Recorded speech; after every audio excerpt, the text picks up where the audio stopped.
नमः शिवाय। शिव शक्ति भक्त विपन खन्ना की आप सबको नमस्कार मित्रों।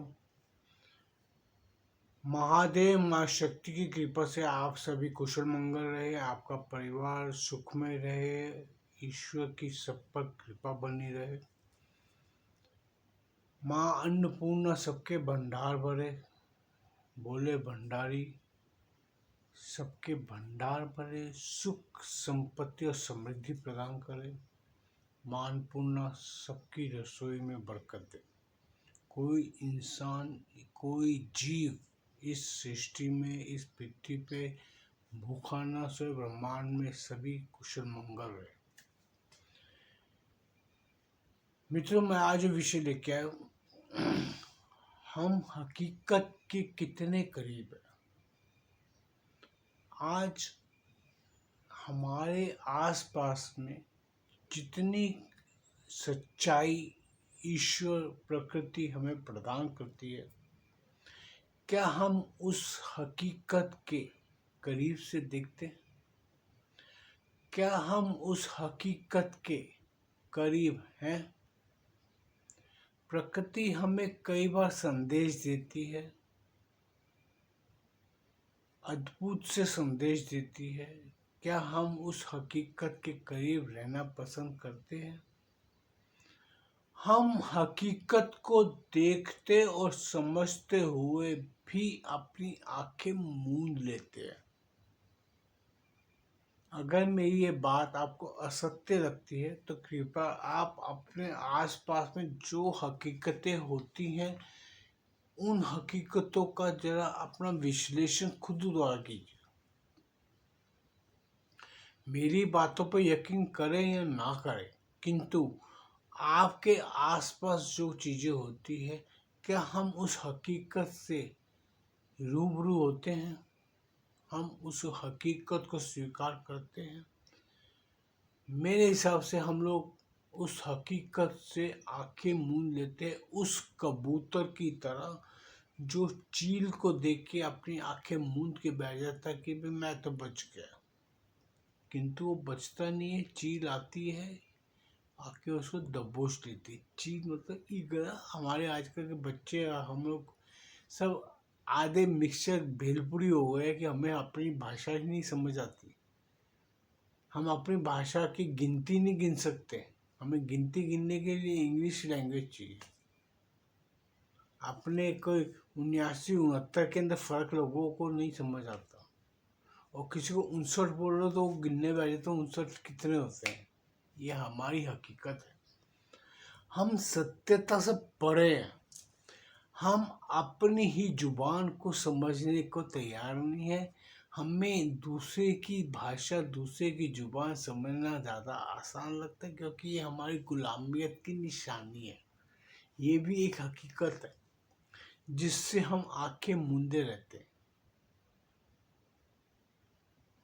क्या हमारे सनातन संस्कृति में क्या संख्याओं की गणना नहीं थी? हमारी प्रथम संख्या की गणना हमारे ही शास्त्रों में, जबकि उनके पास कुछ नहीं था। आज हम उन्हीं की सभ्यता को ग्रहण करके हकीकत को हम परे सोच ही नहीं सकते। इतना कुछ हमारे शास्त्रों में लिखा हुआ है, इतना ज्ञान भरा पड़ा है, लेकिन हम हकीकत को नहीं सुनना चाहते। हम आंखें मूंद के अंधेर ऐसी गली में भाग रहे हैं जिस गली का अंत कहाँ है हमें नहीं पता, किंतु हम भागते चले जा रहे हैं। हम सत्यता, हकीकत को देखना नहीं चाहते। देख भी लेते हैं तो उसे महसूस नहीं करना चाहते। महसूस कर भी ले तो फिर हम आंखें मूंद के बैठ जाते हैं, लेकिन उस राह पे हम चलना नहीं चाहते। रात को भी हम उजाला करके हम नाइट क्रिकेट खेलना जानते हैं। रात को बोलो बच्चों को बैठ के पढ़ लो तो बोलेंगे अब तो रात हो गई, हमें नींद आ रही है, लेकिन वही क्रिकेट का मैच चल रहा हो तो बच्चे भी हकीकत से परे चले जाते। हम कोई भी हकीकत नहीं मानता। सत्यता को हम झुठलाते चले जाते हैं।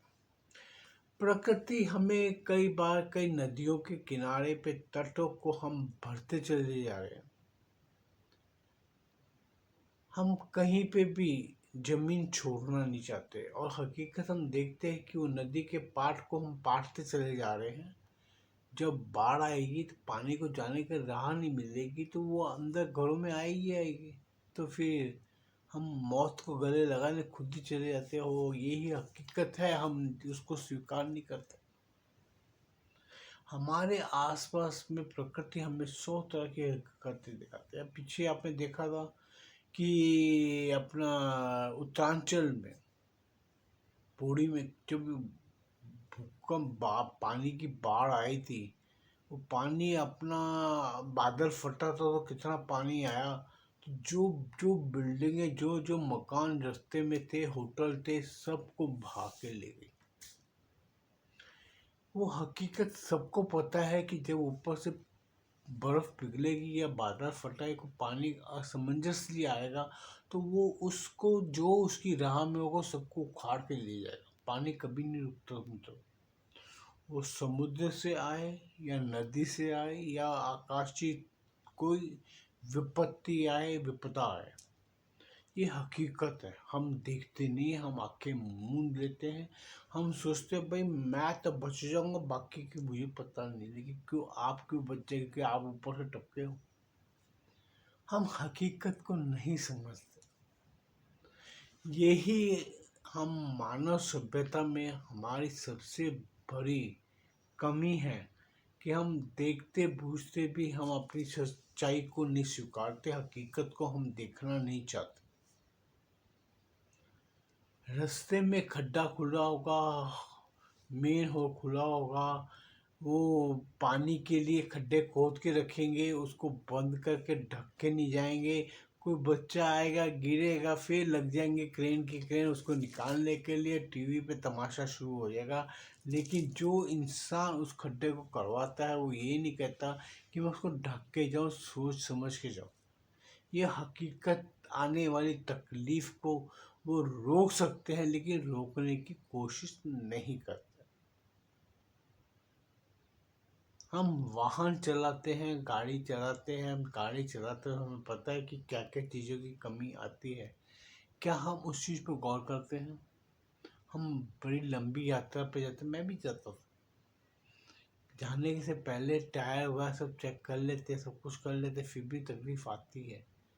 किंतु कई बार हम अपनी हकीकत से आंखें मूंद लेते हैं। मैं अपनी ही बेवकूफ़ी आपको समझाता हूँ। मेरी गाड़ी की राइट साइड की हेडलाइट खराब हो गई। मैंने बोला कल करा लेंगे।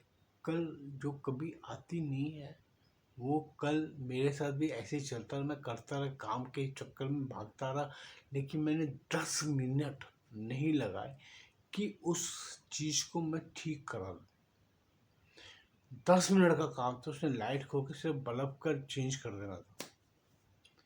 अब हम भी समझदार थे, बहुत ज्ञानी थे, जवानी का जोश था, अक्ल का पर्दा पड़ जाता था, हकीकत को हम नहीं देखते थे। ये हाँ, मैं किसी और की नहीं कह रहा, मैं अपनी ही कमियां गिना रहा हूँ। मैं खुद भी ऐसा ही था, लेकिन इस उम्र में आके अब अक्ल आ गई, शांति हो, समझने आ गया कि हाँ भाई हमने क्या क्या गलतियाँ की हैं, क्या क्या बेवकूफ़ियाँ की हैं, हकीकत को हम देखते नहीं हैं।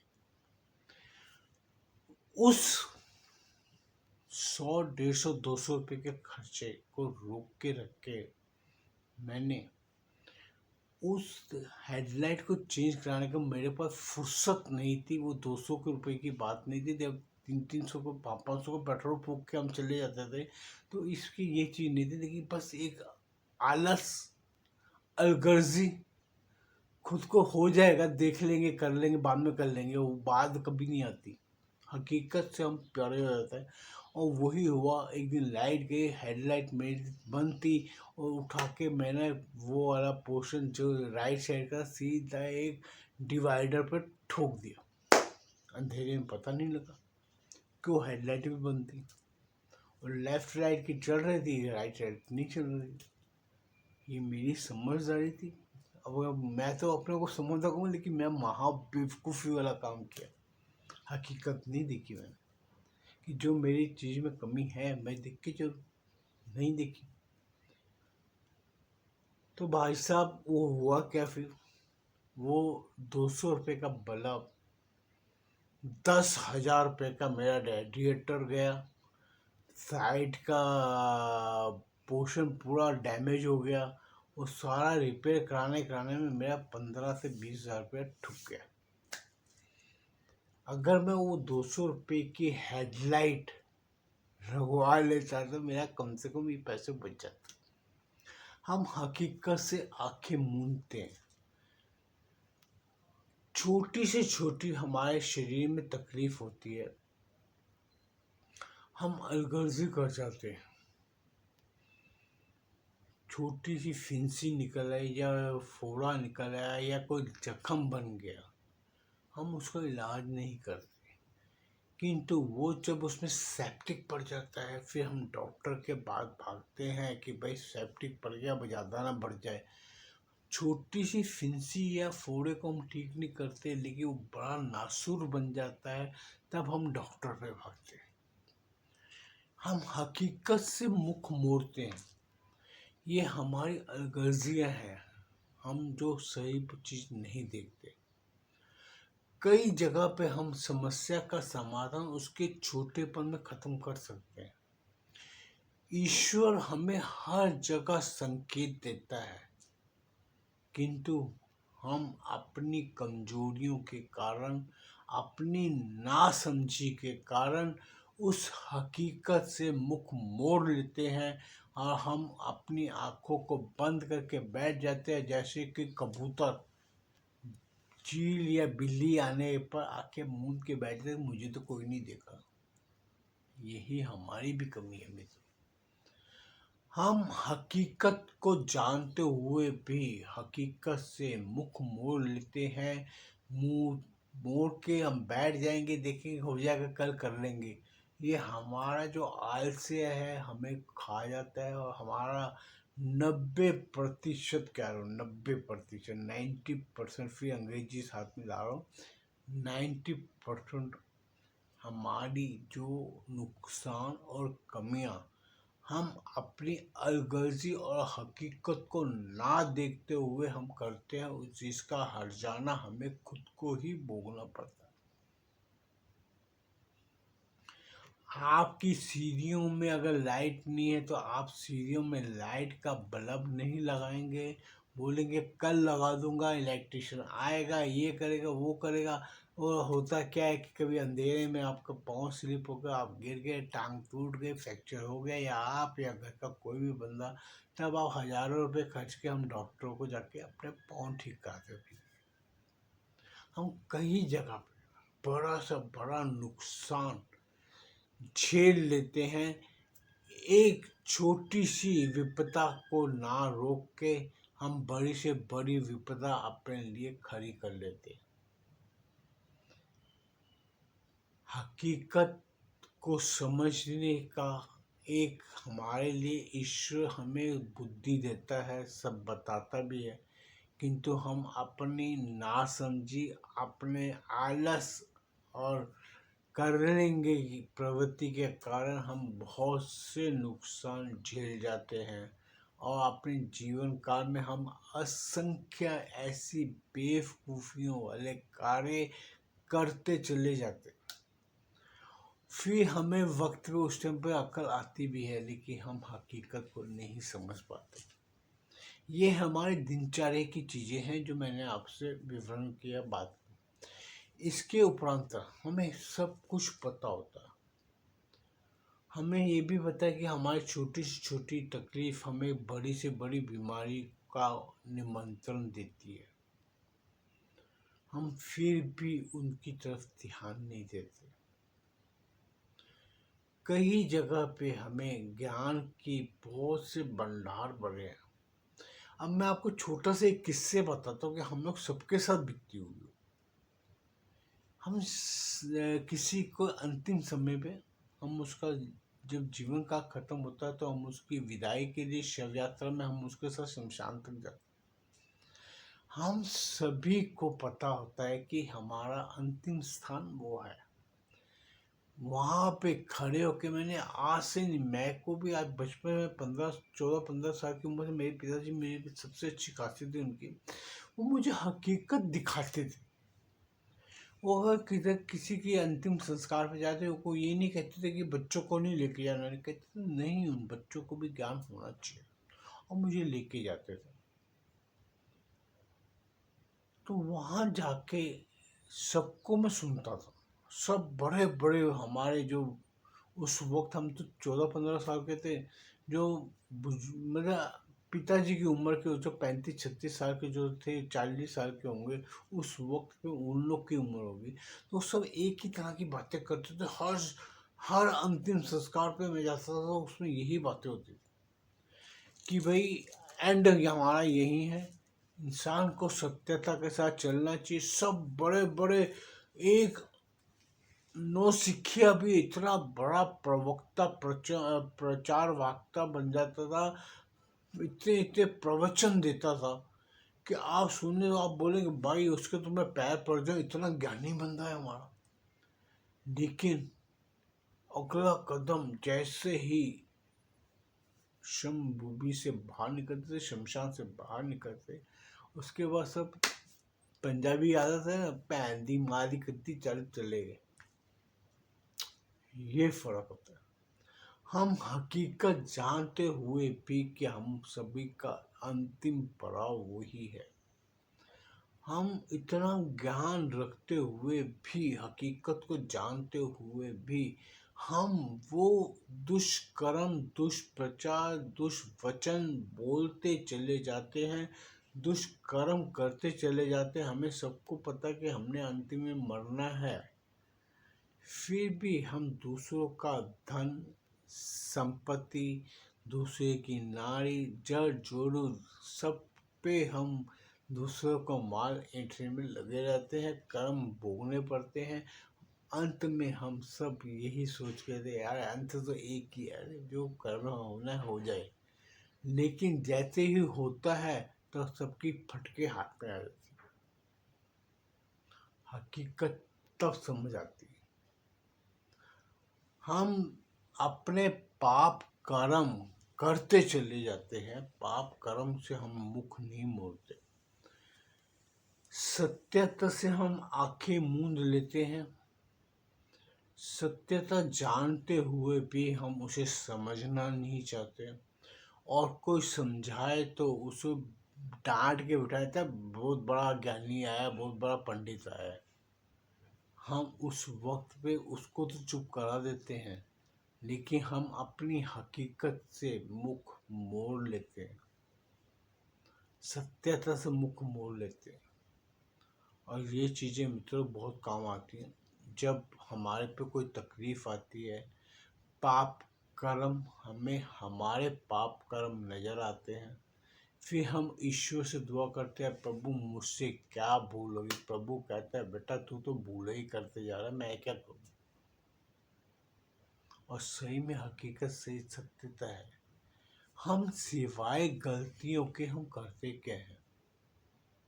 क्या हम कोई ऐसा कर्म करते हैं जिसे हम छाती ठोक के कहें हाँ मैंने ये सही किया है?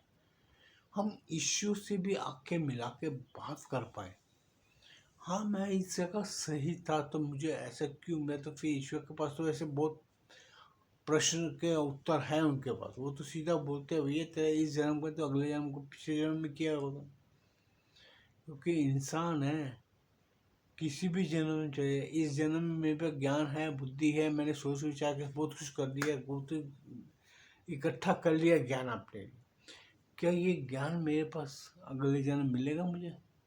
इसका संदेह मुझे भी है। क्योंकि वो जब भी बच्चा, आप खुद भी देखते कोई बच्चा पैदा होता है, क्या वो ज्ञान लेके पैदा होता है? मुझे इस बातों से समझ आती, मैंने इस चीज़ों से ज्ञान लिया कि जितनी पोथियां पढ़ लो, जितना ज्ञान घटक लो, सब कुछ तुम्हारा इसी जन्म के लिए है। अगले जन्म के लिए कोई ज्ञान तुम्हारे अंदर नहीं जाए। हाँ ये इतना जरूर है, हमारे जो ज्ञान है, हम जो ज्ञान हम मुख से बोलते हैं, हम किसी को देते हैं। आज जैसे मैं आपके सामने बैठ के अपनी बातों को करता हूँ, वो ज्ञान मेरा ब्रह्मांड में एक एक कण एकत्रित करता है। मेरे लिए ये सुविधा होती है कि अगले जन्म में मुझे उसी ब्रह्मांड से जब मैं तपस्या या पूजा या ध्यान लगाता हूँ, तो मुझे वो ज्ञान अपने आप प्राप्त होता है। मेरे कई बार कानों में कुछ आवाज़ें ऐसी भी आती हैं कि जो मैंने कभी सुनी ना हो, लेकिन फिर भी मुझे समझ आती हैं। हम कई जगह पे ऐसे पहलू में चले जाते हैं, हमें समझ से बाहर जाती है। लेकिन वो चीज़ें हमारे पूर्व जन्म के कुछ कर्म किए हुए अच्छे कर्मों का जो संचय होता है हमारे ब्रह्मांड के अंदर, वो हमें प्राप्त होता है। वो ही हमें असमय, हमारे कुछ विपत्तियों के समय हमें अचानक से हमारी बुद्धि जो कार्य करती है, हम अपने आप को बचा लेते हैं। तो वो कार्य तभी होता है कि जो वो ब्रह्मांड में जो ज्ञान विद्यमान है वो हमें प्राप्त होता है। इसीलिए मित्रों, अगर आपके पास समझदारी का जो ज्ञान है तो उसे अपने पास समेट के ना रखो, दूसरों को भी दो। आप अपने साथ कुछ भी नहीं लेके जा सकते, तो ब्रह्मांड का जो चीज़ है ब्रह्मांड में रहेगी। जो प्रकृति से प्राप्त करते हो, प्रकृति इधर ही आपके पास से रख लेगी। आप, जब हम लोग कहते खाली हाथ आया खाली हाथ जाएगा, तो मित्रों कोई, हम तो हाथ भी लेके नहीं आते। मैं आपको ये चीज़ बताऊँ, हम हाथ भी नहीं लेके आते। वो हाथ भी हमें माँ के गर्भ के अंदर प्राप्त होते हैं। हम एक अंड रूप में जब आते हैं, माँ के गर्भ में हमें आए हाथ पैर सब कुछ पैदा होते हैं। ये सत्य हकीकत है मित्रों। और हम जब जाते हैं तो हमका तो वैसे ही, आपको सबको पता है, सबको ज्ञान है, ये मुझे बताने की भी जरूरत नहीं है। या तो जला दिए जाएंगे या जमीन में दफना दिए जाएंगे, वो सबका सब इधर ही रहना है। आपके साथ कोई आपके शरीर का अंग ने नहीं जाना। ये हकीकत है। हकीकतों को समझ के चलना चाहिए। अपने सौंदर्य पे ध्यान देने से अच्छा अपने सत गुणों पे ध्यान दो, अच्छे कर्मों पे ध्यान दो। जो आपको प्राप्त हुआ है ज्ञान, अगर आपके पास है तो उसका प्रचार प्रसार करो, लेकिन मुंह मीडिया मिट्ठू नहीं बनो। अगर आपके पास कोई अच्छा ज्ञान है तो आप पास में कहो, नहीं सामने वाला सुनता तो कोई बात नहीं। आप जब उसको बताते हो तो आपके वो ज्ञान ब्रह्मांड में घूमता है। प्रकृति सब कुछ अपने अंदर ग्रहण करती है। आप ये मोबाइल के अंदर जो चिप लगाई है, वो हवा को आपने कभी देखा है कि जो, जैसे मेरा ये वीडियो है आपके पास वाईफाई से आता है। वाईफाई में क्या है, कोई वायर तो है नहीं। वायर तो उसे जो अपना वाईफाई हवा छोड़ रहा है उसमें वातावरण में छोड़, वो चीज़ कैप्चर करता मोबाइल। पूरा सिस्टम यही है। तो वही सिस्टम हमारे अंदर भी है। जो ब्रह्मांड में जो विद्यमान है, जो ज्ञान ब्रह्मांड में पड़ा हुआ है, वो ज्ञान आपके अपनी इंद्रियों द्वारा, योग द्वारा, अपनी भक्ति द्वारा, ज्ञान द्वारा आप जो अर्जित करेंगे वो आप ग्रहण करेंगे। तो आप उसको संभाल के, उसी को ज्ञान को अपने लिए संजोग के अपने कार्यवाही करो, कार्य करो। तो आपको जीवन की हकीकत समझ आती है, हकीकत के करीब हो आप। एक कदम बढ़ाना है, हकीकत आपके सामने है, और इसी के करीब रहकर ही हम सब कुछ सत्यता जान सकते हैं।